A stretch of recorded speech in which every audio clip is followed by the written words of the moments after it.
What's going on? What's going on, people? Soul Toucha the Poet here. Trek through life poetry. Yo, came outside. It's a nice little day out here. Aberdeen Proving Grounds, Edgewood area. The water in the back. Just get a little change of scenery for this. I'm about to dig into the crates a little bit. Don't know what I'm gonna read. I'm just gonna find something random. So yeah, bear with me while I find a little something to read. Okay, I'll read this one. But yo, if you ain't been on my channel lately, go ahead and check out my Martin Luther King poem that I posted on Monday. What day is Monday? Actually, January 16th, 2023. I dropped that piece. It was dope. I hope y'all go check it out. Again, that was something that I was supposed to do at my job, but hey, erotic poetry on my YouTube channel, cut that short. But yeah, you hear that water in the background? It's a train in the distance over there. But yeah, let's just check out this view out here. Look at that. It's a boat up over there. Weather's not too bad. But let me see. This poem that I'm going to read is called Loops. Don't remember when I wrote it, but yeah, I'm gonna just jump into this piece right here. Make sure if you're watching this on YouTube, or if you happen to want to be on YouTube, or follow me on social media, Soul Toucha the Poet, on all my social media, TikTok, Instagram, Facebook, what else? Whatever else is out there.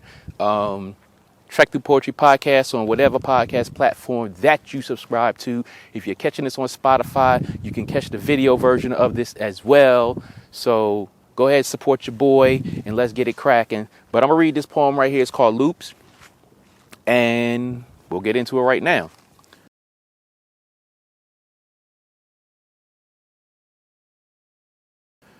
You are the ghost in my heart, an apparition that eludes the solid grip from my emotions. I used to get torn apart over you, but your physical absence has torn a part from you that I'll never reach for, never crave or desire. I tired easily from trying to wrap my soul around an image of love that won't materialize into solid matter. As I began to scatter my emotions over a dead river like the tattered ashes of a candle wick that crumbles as the flame slowly melts away the wax that shields it. I despise lying awake at night, burning the midnight oil as if I were burning every vision of you from my mind. If you walking through my door, laying next to me, or even the slightest touch of a remiss so-called fantasy. Children don't play duck, duck, goose from hundreds of miles away, so why am I engaged in the same? While forcing myself to remind my hang-ups that I wouldn't have a concern for if I never looked to you for any pickups. Love should be effortless, but the more I thirst for hope coming over the horizon, I see your effort less. With an attention span that has the consistency of emphatically see.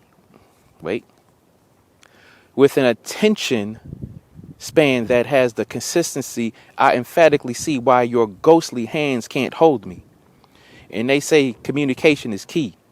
So I keep my ears open as you speak to me silently. The only words a ghost can utter are the howls of a cold wind blowing through an open window. So I hear nothing, see nothing, and feel the same with every passing day. Nothing.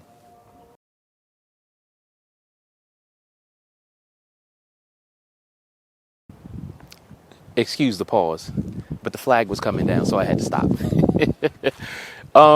That piece right there, after reading it, I can tell you that is from a long distance relationship that I had many, many, many years ago. Don't recall what year, but long time ago.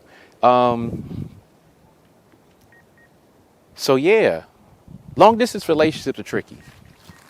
they are real tricky because there are elements of those relationships that you crave, you desire. There's also elements of those relationships that you cannot have geographically.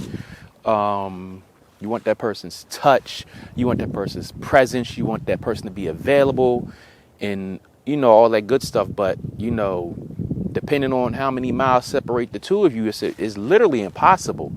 Especially if you live, like if you're on the East Coast, like let's just say you're on the northern part to the southern part, or you're on the East Coast and Midwest and West Coast, and all those different dynamics, they wreak havoc on the heart and the mind when it comes to long distance relationships.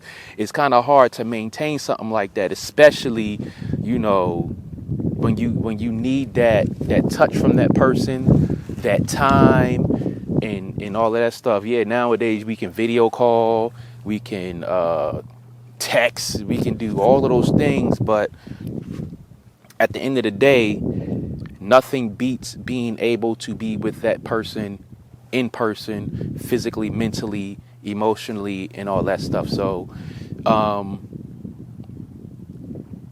yeah, but long distance relationships, they'll never go anywhere. They never will. You cannot, you can't fight who you love or become involved with or anything like that, because it's matters of the heart that, you just can't defeat. It's like the internet. You can't defeat it. So take care and be aware in those situations that you engage in at a long distance, because again, at the end of the day, you love who you love, you bond with who you bond with, and you just have to put that work in, that energy to make it work.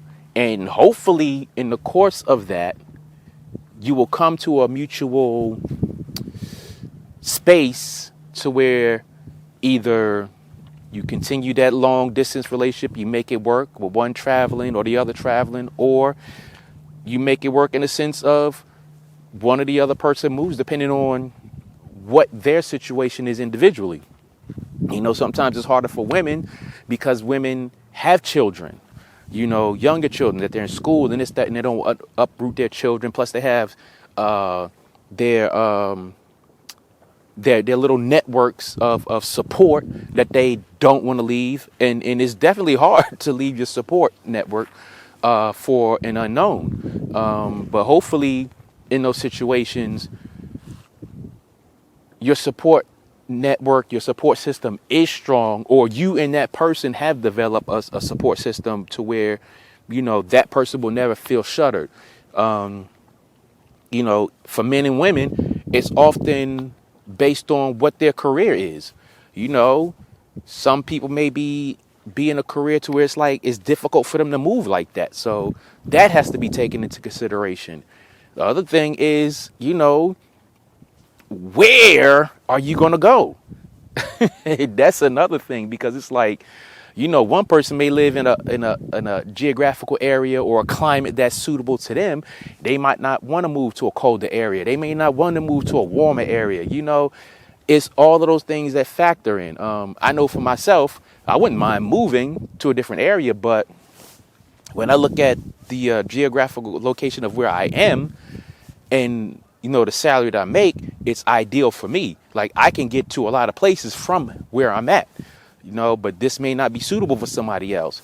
I've been to other places to where relationships and stuff that I've been in long distance, and it's like those areas, I may not like those areas. So, all of that has to be taken into consideration with these long distance relationships. But I think as long as communication is there and whatever you're building is solid, it can work, but some sacrifices have to be made. That goes without question. Sacrifices have to be made in those type of situations. So thank y'all for tuning in. Soul Touch of the Poet, Trek Through Poetry Podcast. I told you where you could find me. Make sure if you're on YouTube, Instagram, TikTok, and stuff like that, like, subscribe, share, follow, all that good stuff. On YouTube, hit the bell notification. on the podcast, make sure you share it. Spotify, answer that question down there, or those questions, however many is down there. And I will check y'all out on the next one. Peace.